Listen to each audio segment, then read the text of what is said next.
This one is a favorite of Lean Scale. We call this the lead impact matrix. The goal with this one is to find out which lead sources are the most efficient and the most productive. So I'm going to show you how we do this here. So this is going to be a 2-axis, 4-quadrant matrix. On the x-axis here, we're going to graph conversion rate. And then on the y-axis, you're going to graph production.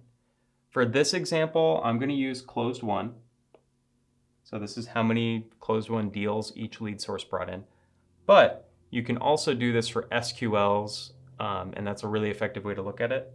So I'll just say closed won or SQL production.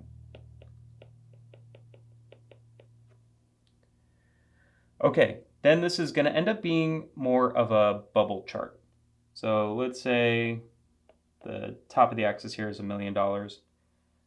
Over here, I have a partnership lead source.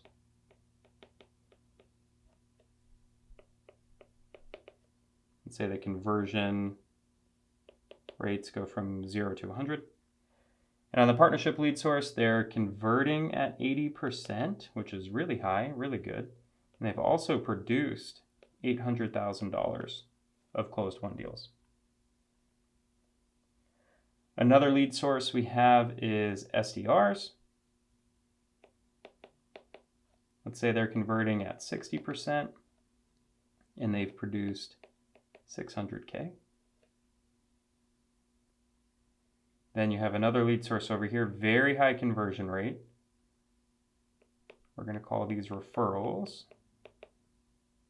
We're converting at 90%, but it's only produced 50K of closed won business. Over here, this is your events lead source. Really only converting at 10%. And has produced $100,000 of closed won business. And then up here is paid ads.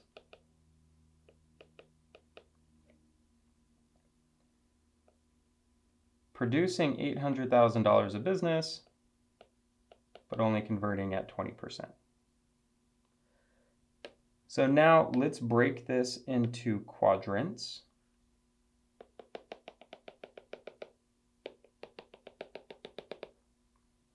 Quadrant 1, Quadrant 2, Quadrant 3, Quadrant 4. And then let's take a look at this for some potential recommendations or insights you could derive from this metric.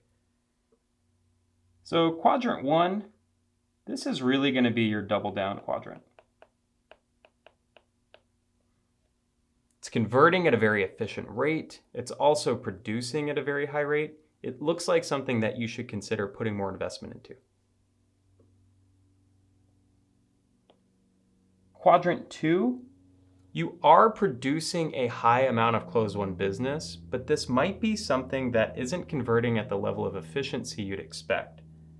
So you may consider reducing investment.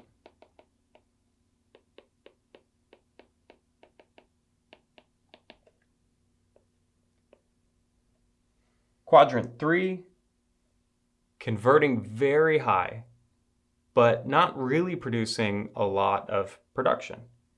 So in this case, consider increasing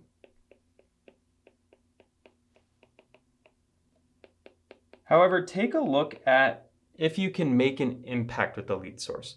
Some of these lead sources you're not going to be able to impact and affect as much as you'd like to. As an example, referrals, you have a limited number of customers, a limited number of people within your customer base and referral network. So you might not be able to inorganically increase this lead source, and it may have a max capacity of volume. But take a look if you do have something where you can put investment towards and get more out of it.